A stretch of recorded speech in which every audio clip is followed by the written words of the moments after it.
बाबा को आसन दिया गया, बाबा बैठ गए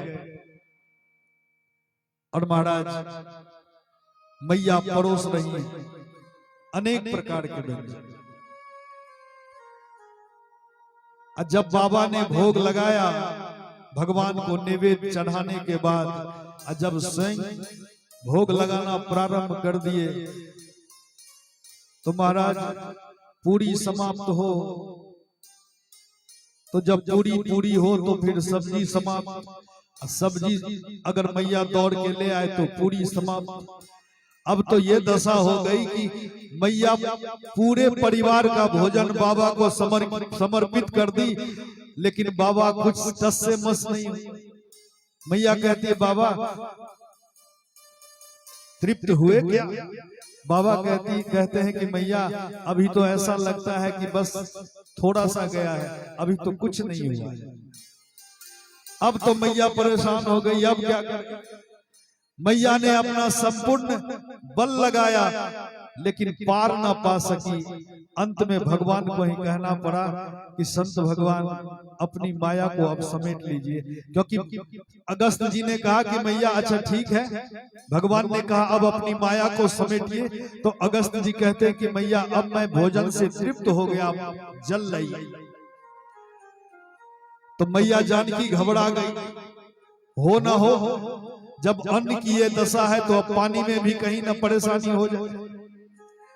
भगवान श्री राम ने कहा कि प्रभु ऐसा कीजिए, त्रेता में अन्न से आपने पेट भरा, अब द्वापर में पानी से पेट भर लीजिएगा जब मेरा कृष्ण अवतार होगा। आज भगवान श्री कृष्ण ने अगस्त जी का आह्वान किया, जो प्रभु आप पधारिए, क्योंकि त्रेता में आपको अन्न से हमने पेट भरा था, लेकिन आज जल हम आपको पिलाएंगे।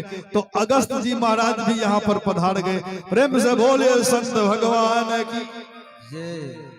अब सुदर्शन भी पानी सुखा रहा, अगस्त जी महाराज एकदम पीते जा रहे।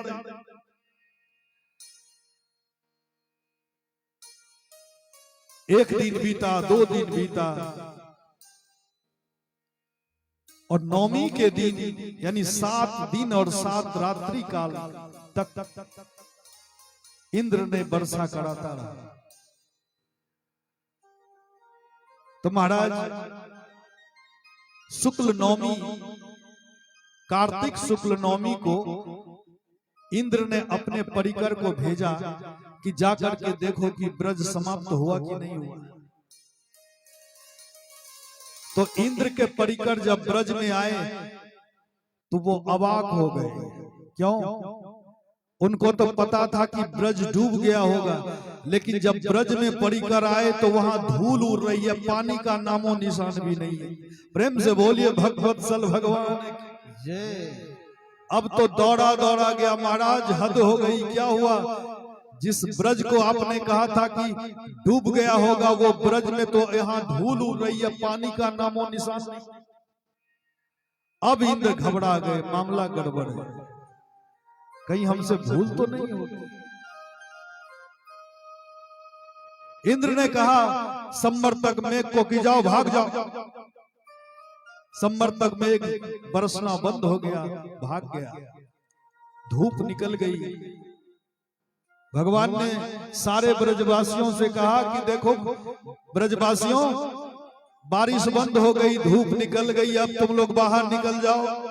सारे ब्रजवासी अपने गैया बछड़े सबको लेकर के उस पहाड़ के नीचे से, उस खाई से सब बाहर आ गए। सबों ने चैन की सांस ली। अब भगवान ने उस गोवर्धन को पूर्वत ज्यों के त्यों वहां पर स्थापित कर दिए। प्रेम से बोलिए आनंद गंध भगवान। भगवान भी बाहर आए, सारे ब्रजवासी भी बाहर आए। भगवान के जो सखा थे वो आज भगवान के पास आकर के हाथ जोड़ के खड़े हो गए। भगवान ने कहा कि अरे भैया तू लोग हाथ क्यों जोड़ रहा है? तो ब्रजवासियों ने, उनके सखाओं ने कहा कि लाला तू साधारण, तू तो लगता है भगवान है, आज से हम तेरे साथ नहीं खेलेंगे। क्यों? गलती में कोई कुछ हो जाए, हमसे कोई भूल हो जाए, हम जान गए कि तू भगवान है। भगवान ने कहा कि तू कैसे जान गया मैं भगवान?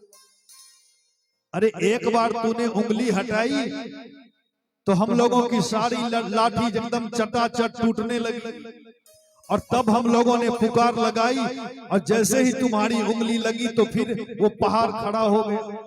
अब बता, तू 7 साल का, भगवान 7 वर्ष के हो गए, और कहां 7 कोस का पहाड़? बता तू कैसे उठा सकता है? एक बच्चा कैसे उठा सकता है? इसका मतलब है तू भगवान है। सच सच बता। भगवान ने मुस्कुराते हुए कहा, रे भैया तुम लोग हो बड़े भोले। क्यों? देवता ने हमें आशीर्वाद दिया था कि पर्वत उठाने के समय तुमको जो देखेगा उसकी शक्ति तुम्हारे में चली आएगी। तो जब हम पर्वत उठा रहे थे तो तुम लोग हमको देख रहा था? सखाओं ने कहा देख तो रहा था। यही ना देवता का आशीर्वाद था कि सब लोग देखेगा, तुम्हारी शक्ति ही हमारे में आ गई, और तेरी ही शक्ति से हमने पर्वत को उठा लिया। प्रेम से बोलिए ब्रजराज भगवान की जय। कि कुछ माखन को बल बढ़यो, कुछ गोपन करी सहाय, श्री राधा जू के कृपा सो मैंने गिरवर लियो उठाए। अरे ये माखन का चमत्कार है, तेरे बल का चमत्कार है भैया, मैं कहां से भगवान हो गया? अब सबकी शंका मिट गई, अब सब चैन से है। 10वीं के दिन इंद्र एकांत में भगवान के पास, इंद्र को पता चल गया कि हमसे बड़ी भूल हो गई। एकांत में भगवान के पास आए, 10वीं के दिन आए, और 10 श्लोकों में भगवान की स्तुति की है। अकेले नहीं आए, कामधेनु गाय के साथ आए हैं, उनके बच्चे के साथ आए। उन्होंने 10 श्लोकों में भगवान की बड़ी अद्भुत स्तुति की है। जब ब्रह्मा जी ने गलती करी तो 40 श्लोकों में स्तुति की, भगवान प्रसन्न नहीं हुए। लेकिन इंद्र ने जब गलती करी तो इंद्र की स्तुति देखिए क्या कह रहे हैं। पिता गुरुस्तम जगतामधीशो दुरात्ययः काल उपात दंडः, हिताय स्वेच्छा तनु भी समीहसे, मानम विधुन जगदीश मानिना। इंद्र कहते हैं प्रभु पिता गुरुस्तम, आप जगत पिता हो प्रभु, आप सबके पिता हो, आप सबके परम गुरु हो। और हे प्रभु बच्चे से तो भूल हो ही जाती है,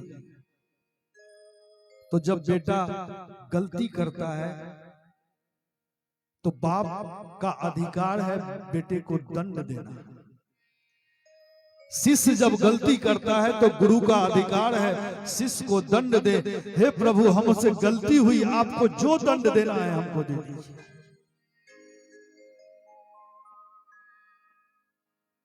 कि दुरात्ययः काल उपात दंडः, आपको जो दंड देना हो दे दीजिए। हे प्रभु हिताय स्वेच्छा तनु भी समीहसे, आप कर्म के अधीन नहीं है, आपकी जो इच्छा होती है, जहां पर इच्छा होती है वहां आप प्रकट हो जाते हैं, वहां आपका जन्म होता है। हम आप कर्म के बंधन में बंधे हुए, और जैसा कर्म करते हैं उसी के अनुसार जन्म भी होता है, और उसी के अनुसार हमारी मृत्यु भी होती है। अगर कर्म बंधन ना होता तो कोई गरीब के घर जन्म लेता ही नहीं, सब अमीर के घर जन्म ले लेते। लेकिन हम आप कर्म के अधीन है, बंधन में बंधे हुए। लेकिन भगवान कर्म बंधन से दूर है, उनकी जहां इच्छा हो वहां वो जन्म ले सकते। इंद्र ने जब इतनी प्यारी स्तुति करी, भगवान प्रसन्न हो गए और कहा कि इंद्र जाओ और अपने स्वर्ग में सुख भोग करो और फिर चलाओ दुनिया। अब एक प्रश्न उठता है कि जब ब्रह्मा जी ने गलती करी तो भगवान ने क्षमा नहीं किया, इंद्र ने गलती करी तो इंद्र को क्षमा क्यों कर दी? इन्होंने तो 10 ही श्लोक में स्तुति करी। अब ब्रह्मा जी जैसे परम ज्ञानी, वेद को जानने वाले, ऐसे ब्रह्मा जी 40 श्लोकों में उनकी स्तुति करी, उनको क्षमा क्यों नहीं की? तो इसके पीछे कारण, ब्रह्मा जी की पदवी और इंद्र की पदवी में आसमान धरती का अंतर है। हमने एक दिन की कथा में कहा था, मनमंत्र क्या होता है? 71 बार जब चतुर्युग समाप्त होता है तब जाकर के एक मनमंत्र होता है। ऐसे 14 मनमंत्र जब बीतते हैं तो ब्रह्मा जी का एक दिन होता है। एक मनमंत्र में एक इंद्र की बदली हो जाती है। 14 मनमंत्र में 14 इंद्र की बदली होती है। अब बताइए, 14 इंद्र जब बदलता है तो ब्रह्मा जी का एक दिन होता है, तो ब्रह्मा जी और इंद्र में कितने आसमान धरती का अंतर? जब एक रिक्शा वाला घोटाला करेगा तो ज्यादा से ज्यादा 100-200 का घोटाला करेगा। पंचायत का एक मुखिया अगर घोटाला करेगा तो ज्यादा से ज्यादा पंचायत को खा लेगा। अगर राज्य का मुख्यमंत्री घोटाला करेगा तो राज्य डूबेगा। लेकिन देश का अगर प्रधानमंत्री ने घोटाला कर लिया तब तो पूरा देश ही चौपट हो जाएगा। इंद्र तो कौन है? मुख्यमंत्री है। लेकिन वो कौन है? ब्रह्मा जी प्रधानमंत्री हैं, और प्रधानमंत्री से भूल हुई वो क्षम्य नहीं है। लेकिन इंद्र छोटे मंत्री हैं, तो भगवान ने कहा ये छोटे हैं, छोटी मोटी गलतियां होती, चलो माफ कर देते। एक दूसरा भाव है कि जब कोई बड़ा पदाधिकारी गुस्सा में हो, सब पर गुस्सा किए हुए हो, क्रोधित हो, तो उस समय छोटे पदाधिकारियों का नियम है कि गुस्सा की घड़ी में वो सामने नहीं जाएगा, विचार करेगा कि जब उसका गुस्सा ठंडा हो जाएगा तब सामने जाएगा। या अगर बड़े पदाधिकारी के कोई नजदीकी है, प्रेमी है, सखा है, तो उसको साथ लेकर के पैरवी में जाएगा। प्रेम से बोलिए आनंद कंद भगवान की। इंद्र ने चतुराई क्या करी? इंद्र को पता है कि भगवान का सबसे प्रिय क्या है? गौ माता। क्यों? कि विप्र धेनु सुर संत हित लिन्ह मनुज अवतार, निज इच्छा निर्मित तनु माया गुण गोपाल। विप्र धेनु, भगवान को धेनु पसंद है, तो इंद्र ने क्या किया? महाराज, समुद्र मंथन से जो धेनु निकली है, कामधेनु गाय, उसी कामधेनु गाय को बच्चे सहित साथ में लेकर के चले आए। और जैसी ही गैया पर प्रभु की दृष्टि पड़ी, प्रभु एकदम प्रसन्न हो गए, माँ गौ को देख गए, माता को देख करके। और उसी समय इंद्र ने स्तुति करना प्रारंभ कर दी। भगवान ने कहा चल तुमको हम माफ किया। प्रेम से बोलिए आनंद कंद भगवान की। आज इंद्र ने स्तुति की और गौ माता कामधेनु भी आज भगवान की सुंदर स्तुति कर रहे हैं कि कृष्ण कृष्ण महायोगिनी विश्वात्मन विश्व संभव। आज कामधेनु गाय ने भगवान को गोविंद नाम कह करके पुकार रही हैं। प्रेम से बोलिए गोविंदे भगवान की। ये गोविंद कामधेनु के द्वारा दिया हुआ नाम है भगवान का। जो पहली बार कामधेनु गौ आज भगवान को गोविंद नाम से पुकारती। तो महाराज सुखदेव जी कहते हैं कि राजन, इस प्रकार मां कामधेनु ने अपने दुग्ध से भगवान का अभिषेक की और भगवान की सुंदर स्तुति की। भगवान प्रसन्न हुए और वरदान देकर के सबको विदा किए। समय आया, दशमी के दिन इंद्र ने स्तुति करी। कार्तिक मास की शुक्ल एकादशी का दिन आया। प्रेम से बोलिए आनंद कंद भगवान। तो कार्तिक मास की शुक्ल एकादशी का दिन आया और उस एकादशी को नंद बाबा करते हैं। शुक्ल पक्ष की एकादशी जो हमारे मुख्य यजमान भी सब दिन से करते आ रहे हैं। सुखदेव जी कहते हैं, एकादश्याम निराहारः समभ्यर्च जनार्दनम् स्नातुं नंदस्तु कालिंद्या द्वादश्याम जलमा विशद। कार्तिक मास की शुक्ल एकादशी का दिन आया। थोड़ा ध्यान दीजिए। दशमी के दिन इंद्र स्तुति करके गए। एकादशी का अर्थ होता है 11। एकादशी का मतलब 11। तो 11 क्या है? 5 कर्मेंद्रियां, 5 ज्ञानेंद्रियां, 1 मन, ये 11 हो गए। संतों ने कहा सारे व्रतों में श्रेष्ठ है एकादशी का व्रत। नंद बाबा एकादशी का व्रत करते, निराहार रह करके। अब एकादशी का व्रत है क्या? तो इन 5 कर्मेंद्रियां और 5 ज्ञानेंद्रियां और 1 मन, जो इन 11 इंद्रियों से जो गोविंद को भजता है, उसी का नाम है एकादशी व्रत। प्रेम से बोलिए आनंद कंद भगवान। नंद बाबा एकादशी व्रत किए। भूख लग गई रात में, द्वादशी में पारण था। तो अर्धरात्रि के समय, उस समय तो घड़ी हुआ नहीं करती थी, तो महाराज 3 बजे से पूर्व ही जमुना में स्नान करने के लिए चले गए।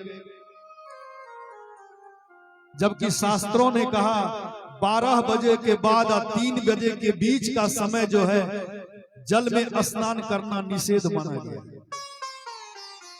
उस समय जल के देवता वरुण आराम करते हैं और उस समय अगर कोई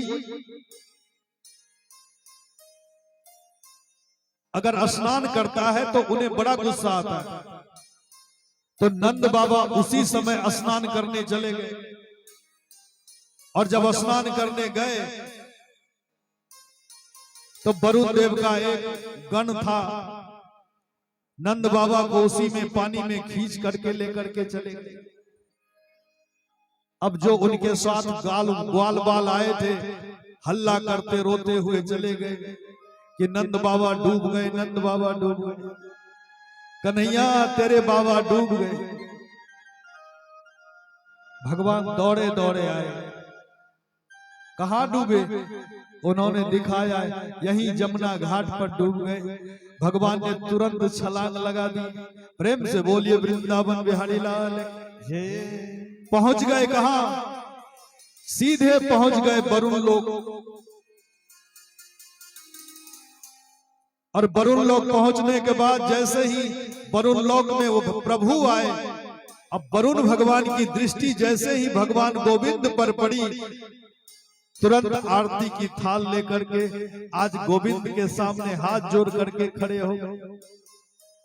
नंद जी तो एकदम बंधे हुए, वरुण के गणों ने बांध दिया है।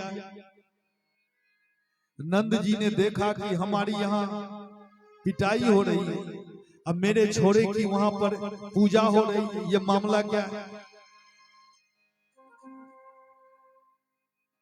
वरुण देव ने कहा कि प्रभु कैसे आना हुआ, आपने क्यों कष्ट किया, हमें बुला लेते। भगवान ने कहा कि मेरे पिताजी तुम्हारे यहाँ बंदी बने हुए हैं, मेरे पिताजी को जल्दी छोड़ो। वरुण देव ने कहा कि प्रभु हमने गलती से अनजाने में हमारे गणों ने ऐसा किया है, क्षमा कीजिए प्रभु, हम नादान थे, अनजान थे, नहीं जान पाए कि आपके ही पिताजी। वरुण देव ने आज नंद जी को छोड़ दिया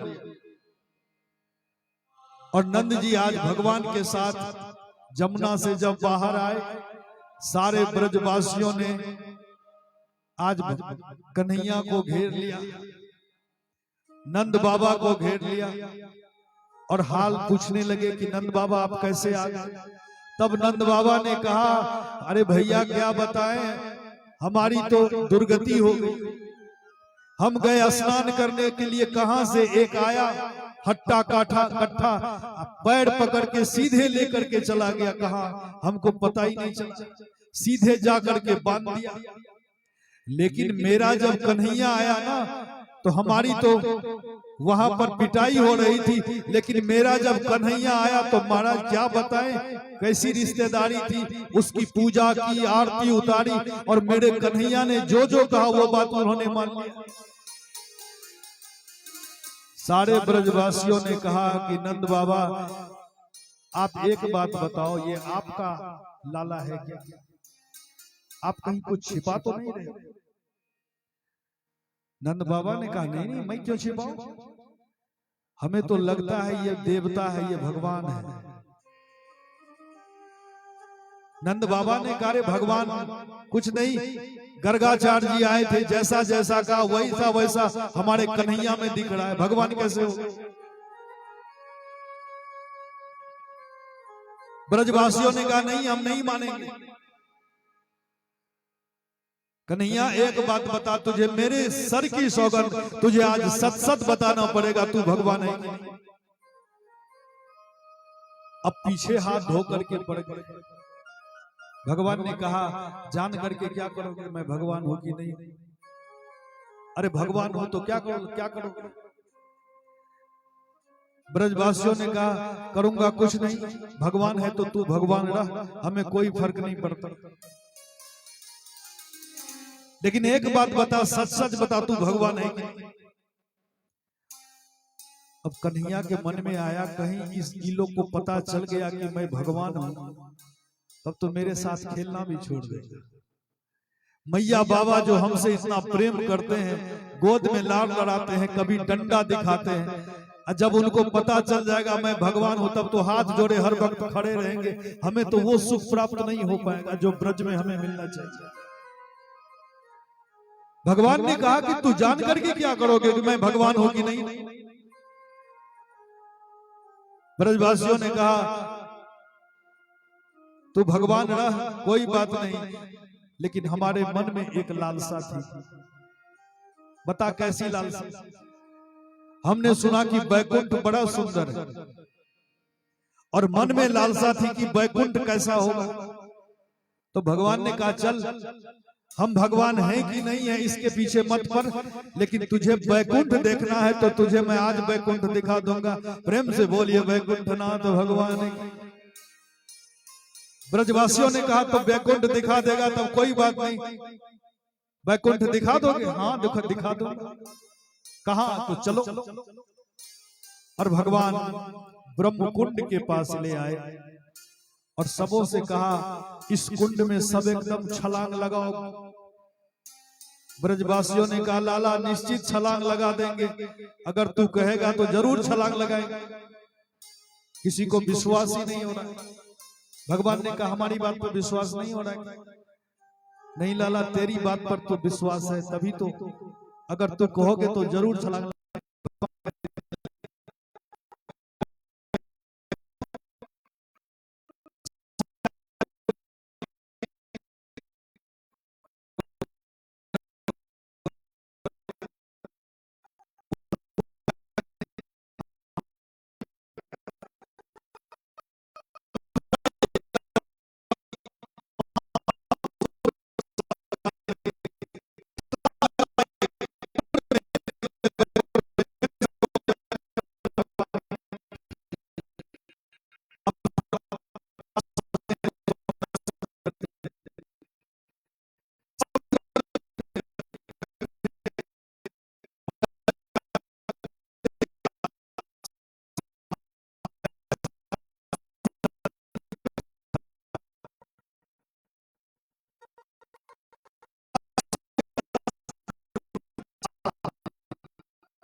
और ब्रह्मा शंकर सभी भगवान की स्तुति कर रहे हैं।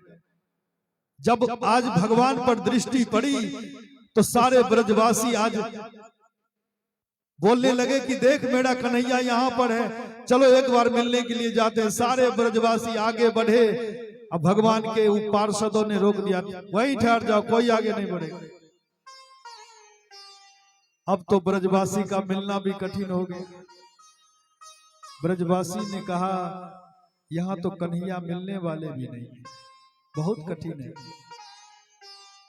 और भैया वैकुंठ देखने में बड़ा प्यारा है, लेकिन जहां कन्हैया ना हो ना तो वैकुंठ भी हमें अच्छा नहीं लगता। ब्रजवासियों ने कहा कि अब यहाँ टिकने का मन नहीं होता है, मन होता है अब ब्रज ही चले जाए। और जैसे ही ये पुकारने लगे कन्हैया अब हम वैकुंठ नहीं रहेंगे, हमको अब ब्रज में जाना है, और जैसे ही सोचा उसी कुंड से तुरंत सभी बाहर आ गए ब्रज में। प्रेम से बोलिए वैकुंठनाथ भगवान की जय। सब ब्रज में आ गए। दृष्टि पड़ी तो कन्हैया बंसी बजा रहे। सभी दौड़े दौड़े गए, कहां चला गया तो भगवान ने कहा क्यों वैकुंठ अच्छा नहीं लगा क्या? ब्रजवासियों ने कहा वैकुंठ तो बड़ा प्यारा लगा, लेकिन वहां के वैकुंठनाथ प्रभु से मिलना बहुत कठिन, लेकिन ब्रज के कन्हैया से मिलना उतना ही आसान। अरे तेरे साथ खेलते हैं, तेरे कंधे पर चलते हैं, लेकिन जब वैकुंठ गया तो वैकुंठनाथ से भेंट करने के लिए जब गए तो रोक दिया गया, किसी ने भेंट करने के लिए भी नहीं दी। और मेरी समझ में तो कन्हैया वैकुंठ से भी बढ़ करके हमारा ये ब्रज है, जहां हम लोग तेरे साथ खेलते हैं, पता नहीं तुझे क्या क्या कहते। समस्त गोपियां भगवान की शिकायत लेकर के क्या कहती हैं? समस्त गोपियां कहती हैं मैया यशोदा के पास। प्रेम से बोलिए आनंद कंद भगवान की।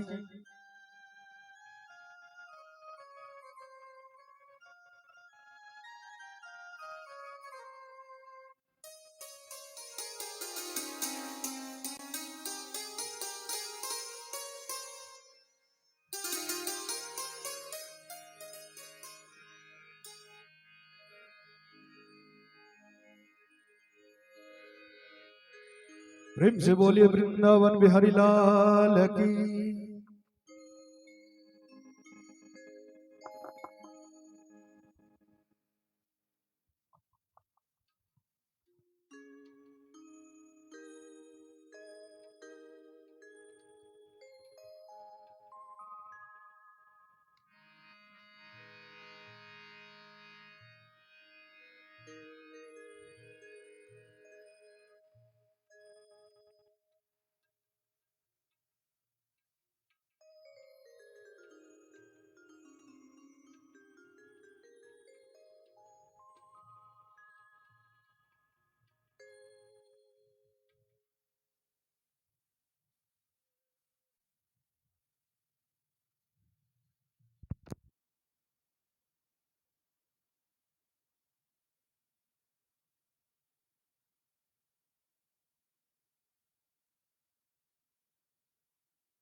रे मेरी मटकी